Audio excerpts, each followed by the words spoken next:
Hello everyone, welcome to our YouTube channel crack entrance.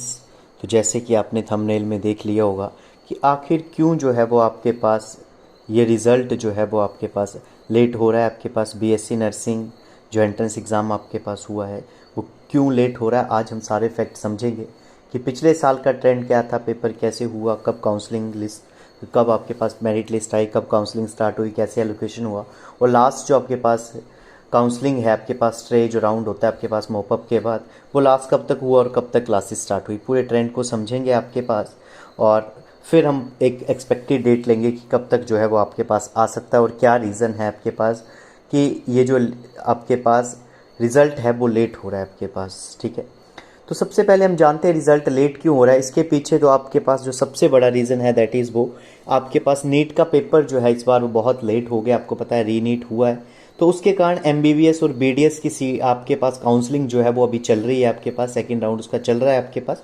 तो जैसे ही ये कंप्लीट होगा उसी के बाद आपके काउंसलिंग स्टार्ट करवानी है। एक टाइम पे यूनिवर्सिटी एक ही काम कर पाती है आपके पास, तो कोई आपके पास बीच में कोई आपके पास इंटरप्शन ना हो किसी एक दूसरे काउंसलिंग की वजह से। तो इसलिए यूनिवर्सिटी जो है वो एक टाइम पे एक ही काउंसलिंग करवाना चाहती है आपके पास, तो इसलिए जो ये लेट हो रहा है आपके पास। अब समझते हैं आपके पास 2025 का जो डेटा है आपके पास।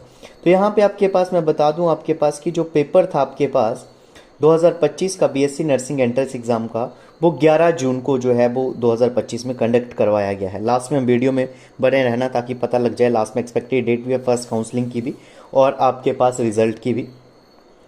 तो 11 जून को जब टेस्ट कंडक्ट हुआ आपके पास, तो उसी सेम डे आपके पास जो है 11 जून को ही जो है वो आप आंसर की यहाँ पे देख सकते हैं। 13 तारीख तक जो है वो डेफिशिएंसी बताने की इन्होंने बताया था कि कोई कमी लगती है अगर आपके पास आंसर की में तो मेल से बता सकते हैं। तो ये जो है ये आंसर की आपके पास यहाँ पे आपको दिख रही है। तो 13 तारीख को जो है वो लास्ट डेट थी इसकी, 11 तारीख को सेम डे ही आंसर की आ गई आपके पास। जैसे ही आंसर की आपके पास आ गई आपके पास, तो अब जो है आपके पास ये तो थी टेंटेटिव जो अभी तक आई हुई है। इसके बाद आएगी रिवाइज या फाइनल आंसर की, तो उसको देखते हैं। तो जो रिवाइज आंसर की है आपके पास, आई होप आपको क्लियरली विजिबल होगा स्क्रीन पे। जो आपके पास रिवाइज आंसर की है बीएससी नर्सिंग पेपर के लिए आपके पास, वो 27 जुलाई को आपके पास जो है वो आई हुई है आपके पास। आई होप आपके पास यहाँ पे दिख रहा है, सॉरी 27 जुलाई नहीं 27 जून है आपके पास। ये 27 जून को जो है 11 तारीख को पेपर हुआ था। 27 को जो है वो रिवाइज जो फाइनल आंसर की आती है, जिसमें बताया जाता है कि ये क्वेश्चन गलत थे आपके पास और इसका आंसर ये था। उसके बाद जैसे ही आंसर की आती है तो आपके पास फिर आएगा आपके पास प्रोविजनल रिजल्ट आपके पास। तो देखते हैं प्रोविजनल रिजल्ट कब आया है। तो आपके पास आपको ये दिख रहा होगा आपके पास। तो ये जो है आपके पास प्रोविजनल यहाँ पे आपके पास रिजल्ट है आपके पास। प्रोविजनल रिजल्ट कब आया है, डेट है 14 आपके पास जुलाई को। यहाँ पे जो है आपके पास प्रोविजनल रिजल्ट आ चुका था 14 जुलाई, 14 ऑफ जुलाई को आपके पास। देख लो लगभग 1 महीने का टाइम लग गया प्रोविजनल रिजल्ट आने में आपके पास। तो यहाँ से थोड़ा सा आप आइडिया लगा सकते हैं। 14 जुलाई को रिजल्ट है। रिजल्ट कैसे आता है, यहाँ पे दिख रहा है आपके प्रोविजनल रिजल्ट फॉर बीएससी। सभी आपके पास जिसके रोल नंबर वाइज होंगे आपके पास, सभी बच्चों के जो है वो आपके पास मार्क्स जो हैं वो आपके पास जो हैं वो यहाँ पे दिखाए जाते हैं। मैं आपको लास्ट स्लाइड दिखाता हूँ, पिछली बार कितने बच्चे थे आपके पास और लास्ट आपके पास कितने तक थे। तो ये है आपके पास लास्ट पेज। आपके पास लगभग 4501 बच्चे थे आपके पास, ठीक है, जिनके आपके पास ये टोटल रिजल्ट आपके पास है। ये था प्रोविजनल रिजल्ट। अगर आपने स्टार्टिंग में देखा होगा हेडिंग थी इसका आपके पास प्रोविजनल रिजल्ट। कोई भी चीज़ अमरू में है पहले प्रोविजनल आती है फिर ही फाइनल आती है आपके पास। ये प्रोविजनल रिजल्ट था, यहाँ पे लिखा हुआ है प्रोविजनल रिजल्ट। ये आपके पास आया हुआ है, यहाँ पे डेट आप फिर से देख लो 14 तारीख को। इसके बाद फाइनल रिजल्ट की बात करें तो जो फाइनल रिजल्ट है आपके पास वो 6-7 दिनों के बाद 21 तारीख को फाइनल रिजल्ट आया है। ये फाइनल रिजल्ट है आपके पास। बच्चे टोटली थे लेकिन कोई अगर किसी में गड़बड़ी हो जाती तो वो मेल कर सकता था, उसके लिए ये टाइम देते हैं। फिर जैसे ही फाइनल रिजल्ट आ जाएगा 21 तारीख को फाइनल रिजल्ट आया 21 जुलाई को। अब आएगी आपके पास कट ऑफ आपके पास, जिसमें बताया जाएगा कि कितने मार्क्स वाले बच्चे जो हैं वो आपके पास आपका पेपर में जो मार्क्स आए हैं आपके पास वो काउंसलिंग फिल कर सकते हैं। तो आपको दिख रहा होगा जर्नल के लिए 50 परसेंटाइल इन्होंने कंपलसरी किए थे। 54 से ऊपर वाले जो वो काउंसलिंग फिल कर सकते हैं। जनरल पीडब्ल्यूडी या कोई भी रिजर्व कैटेगरी वाले जनरल के लिए 52 थे, बाकी सब के लिए 51 मार्क्स थे। तो ये बच्चे जो हैं वो आपके पास भर सकते हैं। ये 5 जुलाई को नोटिस आया आपके पास। लगभग आपके पास जो रिजल्ट था यहाँ पे देखेंगे वो 21 तारीख को आया फाइनल। उसके बाद जो है आपके पास लगभग 20 दिनों बाद जो है वो आपके पास ये नोटिस आया है कि काउंसलिंग भरने का आपके पास। अब जैसे ये नोटिस आ गया आपके पास, तो उसके बाद आएगा आपके पास दैट इज़ जो प्रोविजनल आपके पास यहाँ पे लिखा होगा, दैट इज़ आप यहाँ पे देख सकते हैं फर्स्ट जो मेरिट लिस्ट है। अब इसमें होगा क्या आपके पास, इसमें आपके पास बच्चों के नंबर वाइज अरेंज है, जिसके सबसे ज़्यादा मार्क्स है। जैसे यहाँ पे देखेंगे आपके पास प्रोविजनल मेरिट लिस्ट आएगी आपके पास, ये आई थी 11 आपके पास अगस्त को, 11/8 है आपके पास, ये 11 अगस्त को, जिसमें सबसे ज़्यादा मार्क्स 94 थे, ऐसे ऐसे करके। तो इसमें आप अपना नंबर चेक कर सकते हैं, तो इससे आपको आइडिया लग जाएगा आपके पास कि किस बच्चे का नंबर गवर्नमेंट आ सकता है, स्ट्रीट के अकॉर्डिंग, कैटेगरी, IRDP, आपके पास एप्लीकेशन नंबर सब इसमें मेंशन होता है आपके पास, ठीक है। तो ये था आपके पास जो आपकी प्रोविजनल मेरिट लिस्ट है आपके पास। नेक्स्ट आपके पास है, आपके पास इसमें बताया गया है कि काउंसलिंग कब से शुरू हो गई आपके पास। तो काउंसलिंग जो है वो आपके पास 11 तारीख से शुरू होने वाली थी आपके पास, ठीक है। यहाँ पे काउंसलिंग थी और फर्स्ट मेरिट लिस्ट 13 को आने वाली थी आपके पास। इसके बाद आपके पास चॉइस फिलिंग थी 14 से लेकर 18 तक, और 21 को जो है वो सीट एलोकेशन आ जाना था, जो आज आपके पास 19 तारीख के हैं, 2 दिन बाद, मतलब पिछले साल। तो 21 को आपके पास आ जाना था। फिर आपके पास फिर से फाइनल मेरिट लिस्ट आती है आपके पास। यहाँ पे फर्स्ट फाइनल मेरिट लिस्ट आपके पास, ओवरऑल मेरिट लिस्ट जिसको बोलते हैं आपके पास, ये फाइनल मेरिट लिस्ट आई आपके पास। जैसे फाइनल मेरिट लिस्ट आई आपके पास, ठीक है, तो उसके बाद आ जाएगा आपके पास सीट मैट्रिक्स। सीट मैट्रिक्स में बताएंगे किस कॉलेज में आपके पास कितनी कितनी रिजर्वेशन है आपके पास। तो यहाँ पे बताया गया है टोटल सीट इसमें कितनी, असिस्टेंट निवेदिता में कितनी है, ये जो आपके पास SLVC है सरदार आपके पास जो है वो नर्सिंग वाला जो मंडी वाला कॉलेज है, विलासी, अरोमा, प्राइवेट, गवर्नमेंट, सभी की सीट्स की जो मैट्रिक्स है वो आएगा आपके पास। सीट मैट्रिक्स के बाद आपके पास एक फाइनल नोटिस आपके पास आता है आपके पास, ठीक है।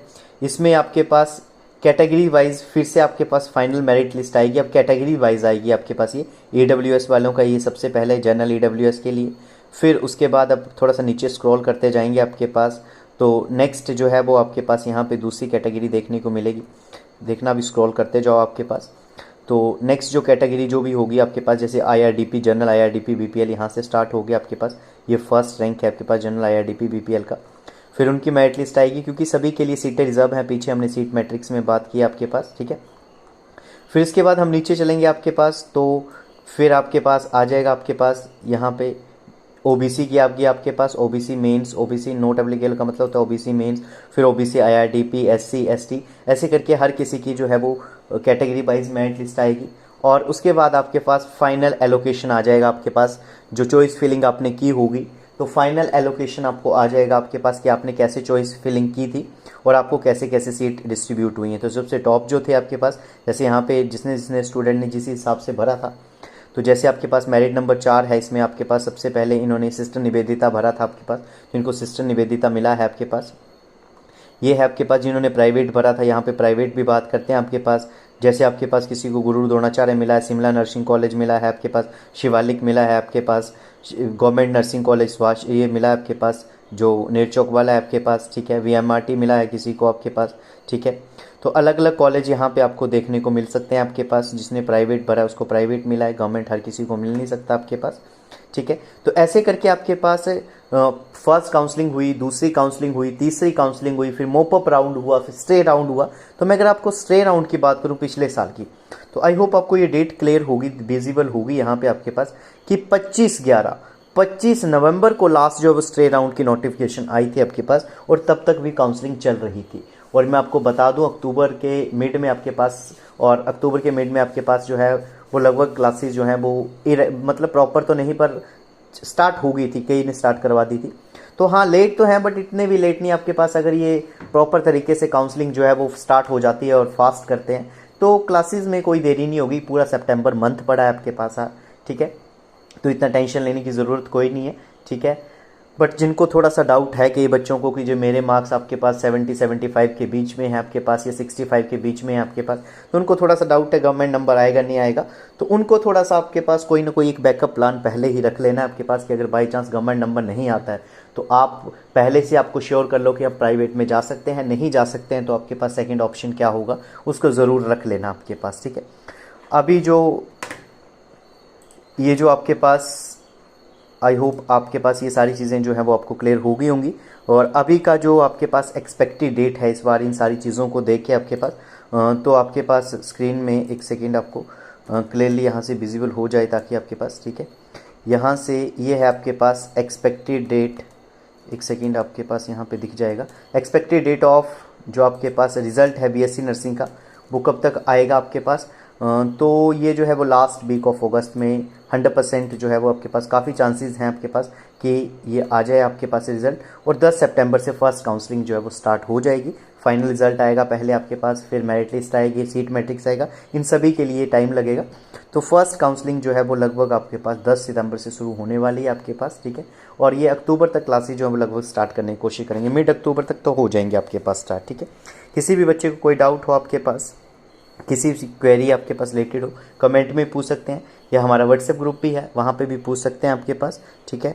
तो डरने की कोई ज़रूरत नहीं है आपके पास, अगर लेट हो रहा है तो सभी के लिए लेट हो रहा है। और प्राइवेट में जो सीटें हैं आपके पास, बच्चों को मैं बार बार बोलता हूँ, प्राइवेट में जिस सीटें हैं वो भी काउंसलिंग से ही मिलेगी। विदाउट काउंसलिंग कोई भी कॉलेज में आपको सीट नहीं मिल सकती आपके पास। सभी कॉलेजेस में काउंसलिंग से ही मिलेगी, चाहे गवर्नमेंट है, चाहे प्राइवेट है, चाहे स्टेट कोटा है, चाहे मैनेजमेंट कोटा है। अमरू के थ्रू ही अलॉट होगा, अमरू के थ्रू ही अलॉटमेंट लेटर आएगा। अगर अलॉटमेंट लेटर जब तक नहीं होगा तब तक किसी भी कॉलेज में एडमिशन नहीं होगी, वहीं से सब कुछ प्रोसेस होगा। कोई डाउट क्वेरी है तो आप पूछ सकते हैं। Thank you, have a nice day.